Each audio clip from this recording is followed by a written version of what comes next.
versículo 25.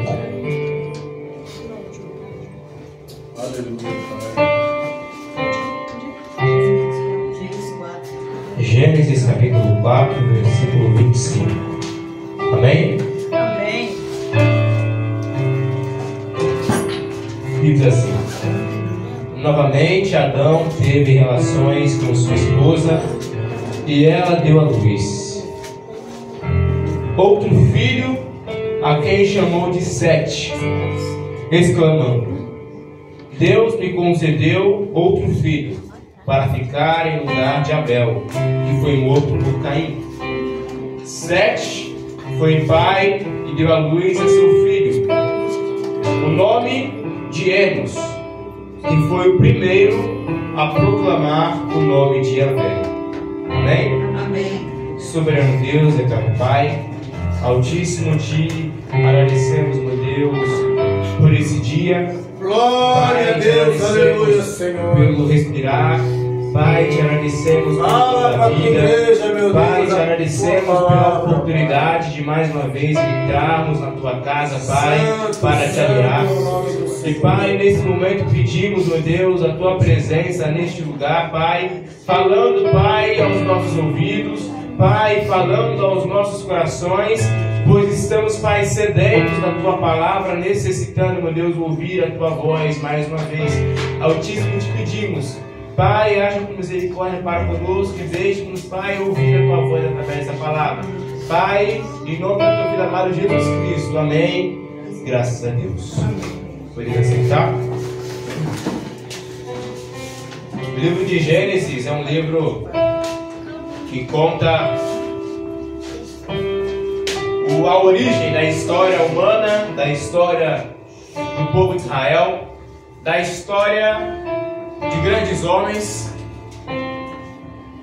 E até o capítulo 3 nós vemos o desenrolar da história da humanidade, na qual nós vemos a criação de todas as coisas, na qual nós vemos como todas as coisas eram boas.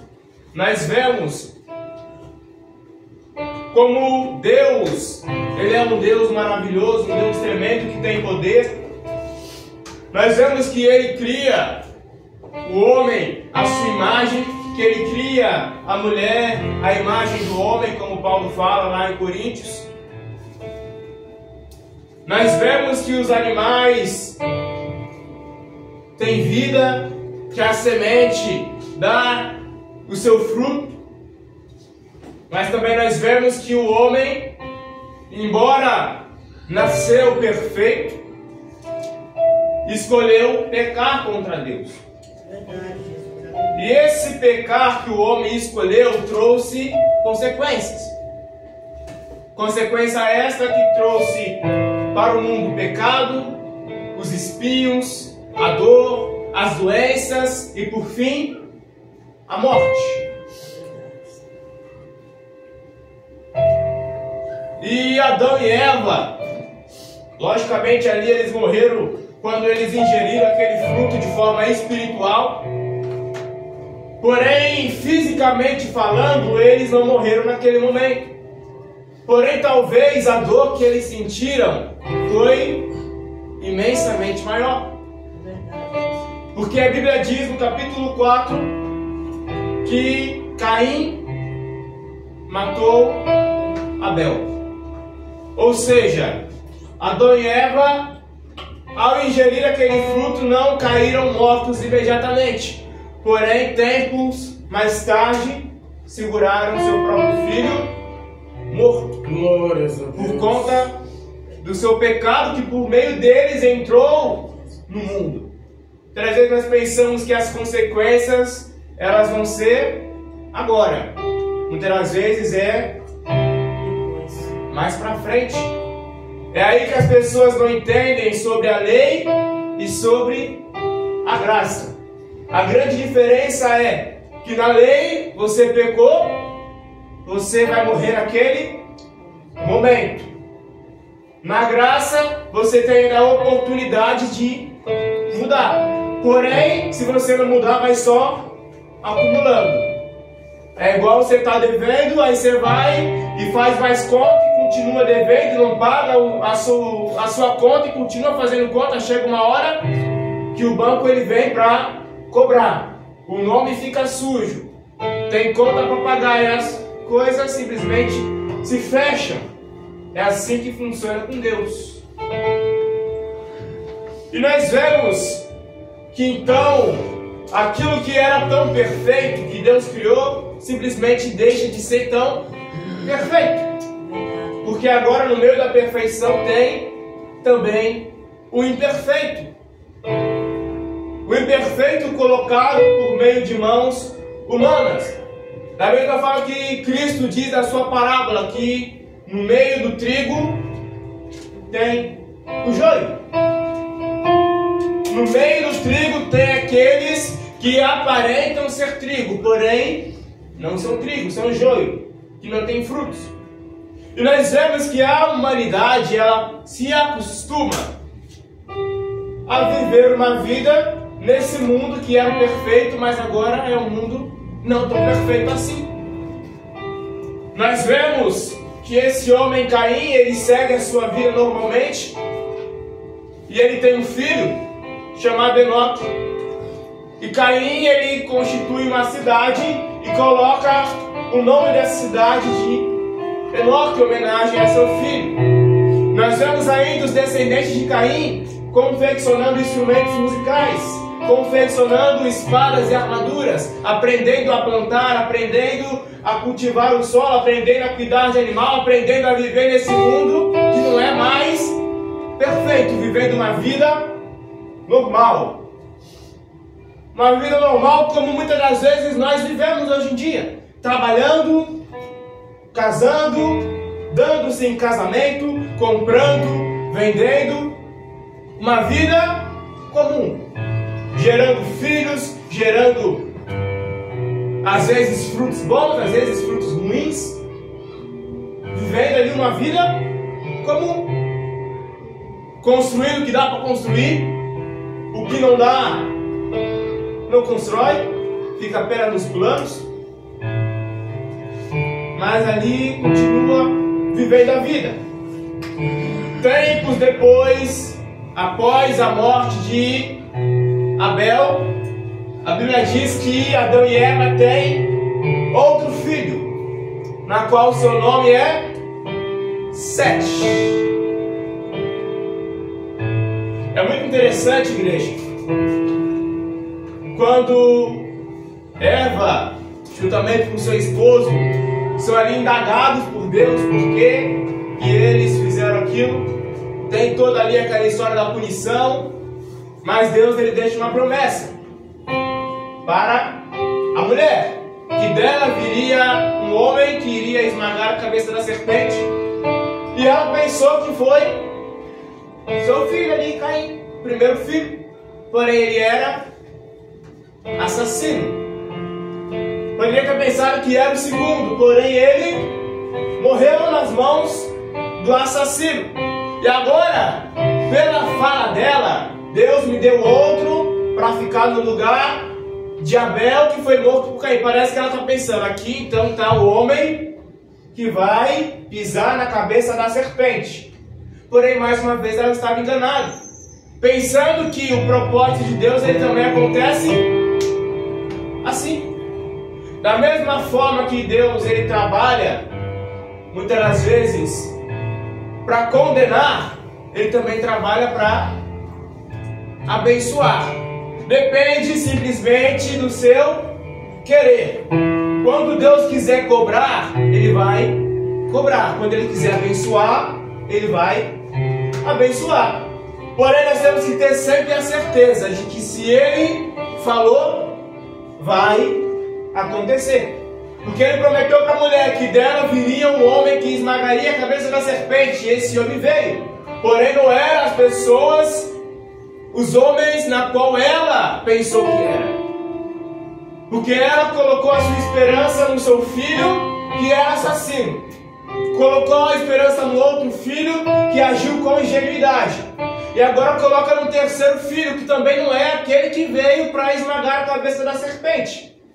temos que aprender a entender quem realmente é aqueles que Deus realmente enviou na nossa vida como presente, como cumprimento de profecia.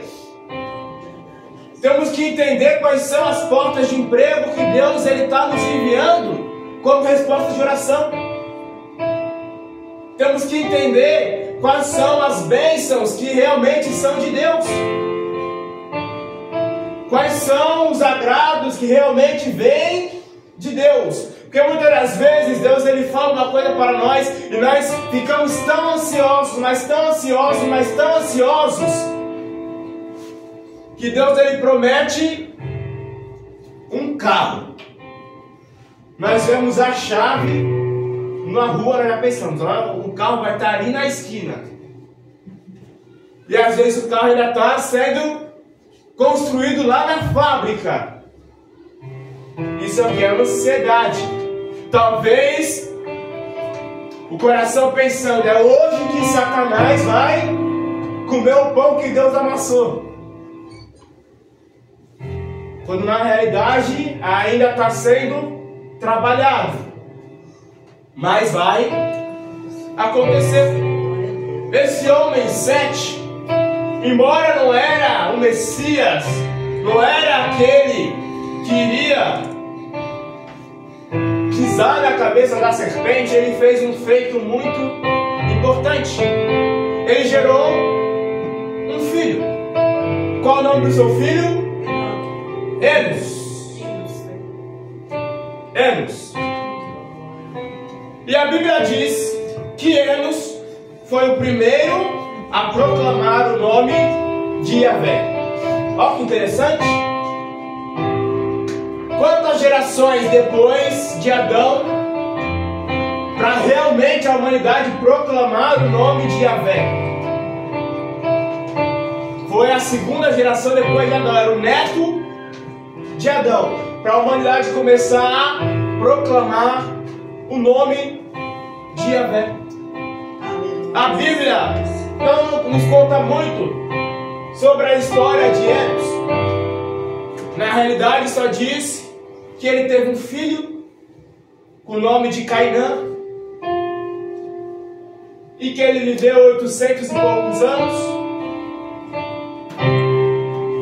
Mas é muito interessante que antes dele nós vemos a Bíblia falar nomes e colocar ali o seu grande feito. Nós vemos Jubal que confeccionava harpas e flautas. Nós vemos Jabal que confeccionava espada. E outros nomes ali que foram ali, tiveram a inspiração para ou ser artesão, ou construir uma ferramenta nova, mas foram ali inspirados. Só que na hora que chega em Enos, o grande feito que ele fez foi proclamar o nome de Yahvé. E aí eu fui pesquisar qual é o significado do nome Enos. Qual é o significado do nome Enos? É o significado mais, ou melhor, menos esperado. Enos pode ser traduzido como homem. Enos pode ser traduzido como homem fraco. Enos pode ser traduzido como um qualquer. Uma pessoa normal. Uma pessoa simples, uma pessoa frágil. Geralmente, naquela época, era dado o nome ao seu filho de acordo com a situação. Para aquele homem receber o nome de fragilidade, certamente a situação na qual envolveu ali o seu nascimento não era uma situação tão favorável para seus pais, mas uma situação na qual talvez seu pai se sentiu frágil. Porém é esse homem que ao nascer já foi ali profetizado que iria ser frágil. Foi o primeiro homem a proclamar o nome de Yahvé. Eu pergunto para a igreja, quem é que está forte aqui? Levanta a mão. Glória a Deus, aleluia. Quem é que tem bater no peito e falar: eu tô forte. Ninguém. Nem mesmo Paulo, homem de Deus, na qual teve visões, na qual eu creio aqui que ninguém teve visões comparadas às visões de Paulo, a não ser já no fim da sua vida, na qual ele tinha certeza, mas na sua caminhada ele não falou que estava forte. Pelo contrário, falou que ele era fraco e o menor de todos os apóstolos. Não é mesmo João, o último apóstolo a morrer, na qual teve visões, ali no livro de Apocalipse, que tem coisas ali, detalhes, que ele nem escreve, porque o Espírito não deixou. E ele não se sente forte. Nem mesmo Pedro, que batizou, vamos colocar aí milhares de almas, que na sua primeira pregação, 3.000 almas foram batizadas e aceitaram Jesus, que foi o primeiro homem a pregar aos gentios, mas ele não batia no peito e falava: eu sou forte, porque na realidade todos nós somos fracos, somos frágeis, não passamos de humanidade falha, corrupta, pecadora, que da mesma forma que Adão e Eva se alimenta daquele fruto proibido todo dia, que da mesma forma que Judas vende Cristo por 30 moedas todo dia, que troca a comunhão com Deus pelos prazeres desse mundo, somos todos nós fracos, frágeis, pessoas simples, pessoas comuns, pobres, miseráveis, cegos, nus, como o próprio Cristo diz lá no livro de Apocalipse. Porém, quando nós decidimos, ainda que frágil, ainda que fraco, proclamar o nome de Yahvé, a Bíblia diz: diga ao fraco que eu sou forte. Quando você ainda fraco decide clamar ao nome de Deus: Senhor, venha em meu socorro, Senhor, venha na minha vida para que eu venha enfrentar as adversidades, Deus, Ele se coloca no nosso arraial, se coloca como nosso general, e Ele vai na frente da guerra. Verdade, Jesus, aleluia. E quando tem alguém forte, alguém referência ali na guerra, os inimigos, eles tremem. Pode estar lá você frágil, fraco, mas quando Deus está do nosso lado, a nossa fragilidade, ela dá nem para perceber. Glórias a Deus. Porque a presença daquele que está conosco é superior àqueles que estão atacando. Nós vemos aqui, igreja, um homem que era frágil, que era fraco, não passava de um homem simples, que nós vemos outras pessoas que tiveram grandes feitos para a sociedade com artefatos que são usados até hoje. Porém, esse homem é o destaque, porque por meio dele as pessoas passaram a proclamar o nome de Yahvé. Proclame o nome de Yahvé na sua vida todo dia, que até a tua fragilidade passará a ser uma arma para derrotar o inimigo. Aleluia.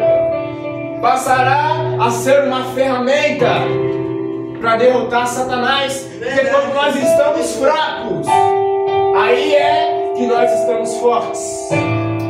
Porque quando nós estamos fracos, decididos a permanecer na fraqueza. Qual fraqueza? A fraqueza da carne. A carne ali sendo fraca, sendo torturada, sendo massacrada, colocada na cruz, sofrendo. Aí é quando nós estamos fracos, mas é nesse momento que o nosso espírito, ele se fortalece. E é nesse momento que nós estamos fortes, porque Deus, ele está conosco. Porque Pedro, ele era fraco, mas Deus era na vida dele. E por conta disso ele pregava e as pessoas sentiam a presença de Deus, e a sua sombra curava os enfermos. Verdade, Jesus, Porque aleluia. Paulo, ele era fraco, porém Deus, ele era na vida de Paulo E por conta disso ele pregou o evangelho para todo mundo conhecido. Glória a Deus. Que João ele era fraco, mas por conta disso ele teve visões que mais ninguém teve, que era para ele. Assim como todos os apóstolos eram fracos, todos os profetas eram fracos, passaram por dificuldades, passaram por aflições, foram perseguidos, porém por conta disso eles eram fortes, porque a sua fraqueza era motivo de fortalecimento, porque quando nós estamos fracos e proclamamos o nome de Yahvé, nós estamos fortes, porque a alegria do Senhor é a nossa força. Glória a Deus, aleluia. Quem está deixando Deus alegre? Como é que Deus se alegra? É verdade. Deus se alegra com aquele servo, com aquele filho Deus, que é bom. aleluia. Nós temos a capacidade, a capacidade de interferir no humor de Deus. É verdade, Jesus, aleluia. Glórias. Nós temos a capacidade de interferir. Se Deus ele está irado, se Ele está alegre, se Ele está triste, nós temos a capacidade. E aquele que escolhe deixar Deus alegre, sendo um servo bom e fiel, proclamando o nome de Deus, ainda que fraco, vencerá a guerra.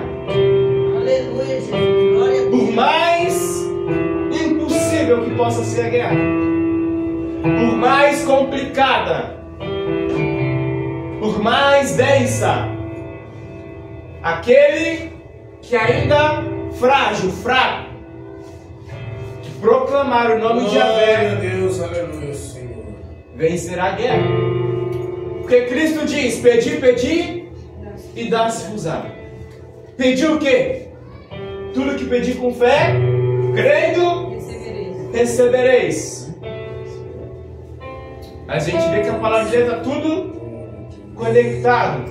É verdade. Aquele que pede a Deus a vitória, com fé, proclamando o nome de Yahvé no dia da aflição, esse vai vencer. Porque ele está pedindo reforço, ele está se aliando com a pessoa certa, com Deus. E contra Deus, ninguém é capaz de vencer. Contra Deus, nem Satanás, as pessoas, tanto das denominações, tanto do mundo, pintam Satanás como um Deus do submundo. Colocam Satanás e Deus numa queda de braço. Mas a Bíblia diz que Satanás e seus anjos tremem ao ouvir a voz de Deus. Aleluia, Jesus. Satanás, seus demônios, os anjos caídos, ninguém é capaz de vencer o poder de Deus. Glória a Deus, aleluia. Aleluia. Aquele que se alia com o soberano, com o Senhor dos exércitos, não tem uma guerra na qual ele vai perder. Porque ainda que esteja fraco, frágil, pobre, miserável, quase morrendo, e ainda que morto, ainda que a guerra está perdida, aquele que proclama o nome de Yahvé, esse vai vencer. Amém, Jesus. Glória a Deus. Proclame o nome de Yahvé todos os dias da sua vida.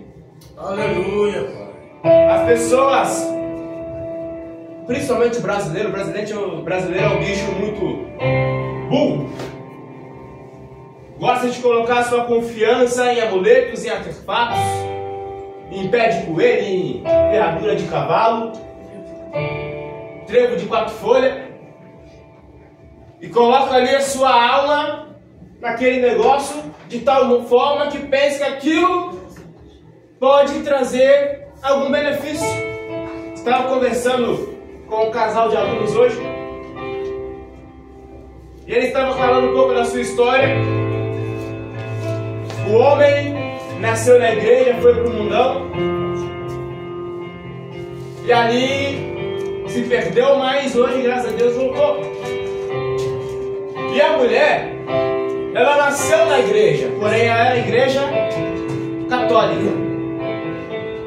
E ela dizendo que rotineiramente ela se ajoelhava e a ajoelhada rodava 10 vezes em volta da mesa, orando o Pai Nosso, orando a Ave Maria, pensando que isso vai trazer algum resultado, alguma vitória, pensando que imagens de gesso, de barro, de pedra vão ter algum poder para poder trazer a ela vitória. Porém, nós sabemos que perante a presença de Deus, nada é capaz de vencer. Nós vemos muitas das vezes pessoas buscando bênçãos nos lugares errados.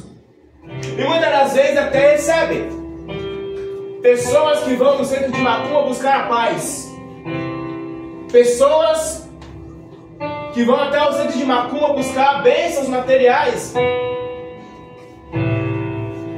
Pessoas que vão até Satanás para buscar bênção, para buscar a paz de espírito. E muitas das vezes até recebem, mas é algo que tem data de validade. E da mesma forma que consegue, rapidamente perde. Assim como a Dona Eva, que da mesma hora que conseguiu conhecimento para saber o que é certo e errado, percebeu que tinha feito o errado.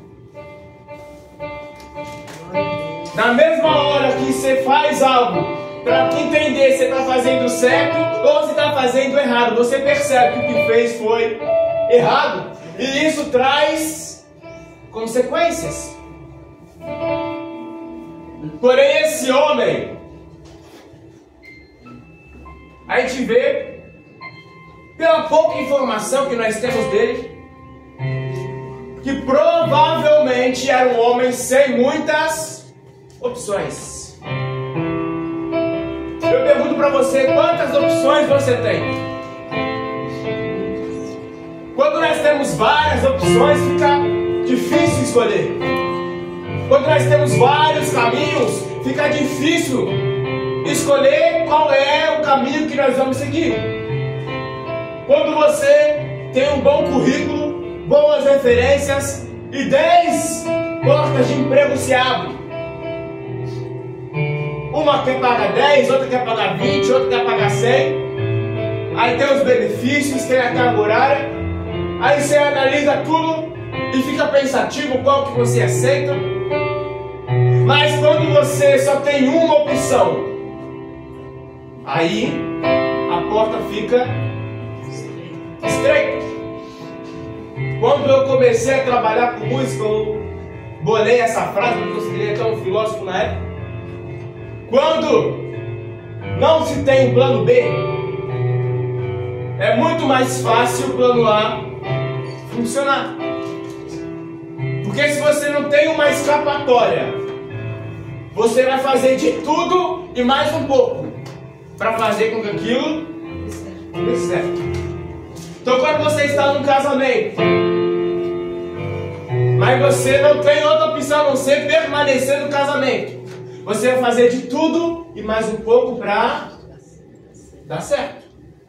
Quando você quer, você tem objetivo e não tem outra opção a não ser seguir aquele objetivo, você vai fazer de tudo que está ao teu alcance para poder fazer acontecer. Aleluia, Jesus. Glória a Deus. Na obra de Deus a mesma coisa. Se você tiver vários caminhos,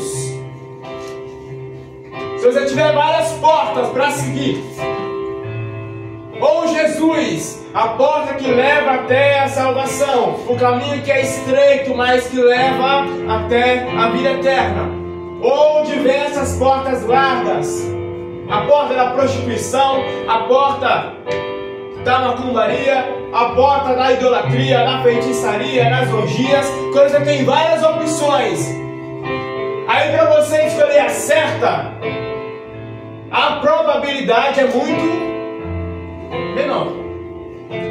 Mas quando você fala, eu vou seguir nesse caminho e não tem outra opção, aí você vai, porque não tem outro jeito. Aí você coloca um cabresto nos seus olhos para ficar ali como um cavalo, olhando apenas para frente, pensando que eu não tenho plano B. É isso que eu quero, é isso que eu vou fazer e vou seguir nesse caminho mesmo sendo complicado. E certamente esse homem, baseado no seu nome, que o nome ele diz muito sobre a pessoa, certamente ele não tinha muitas opções, a não ser proclamar o nome de Yahvé. Eu pergunto para você, quantas opções você tem? Você tem apenas uma, que é andar com Deus? Você tem apenas uma, que é andar com Satanás? Você tem 2 portas? Você tem 3 portas? Você tem 4 portas? Se você tem várias, abra os seus olhos para ir até a direção certa. Porque aquele que escolher a porta errada, a porta, embora quando se entra ela é bem larga, para sair ela se torna estreita. E a porta que leva à salvação, embora ela para entrar ela é bem estreita, para você sair ela é bem larga, é bem fácil de se sair. Porém, quando nós decidimos proclamar o nome de Yahvé, não importa qual seja a situação, não importa qual seja o ambiente na qual estejamos, não importa qual seja o tamanho da nossa fragilidade, proclamando o nome de Yahvé, nós iremos ser mais que vencedores. É verdade. Para finalizar, na palavra de Deus nós vemos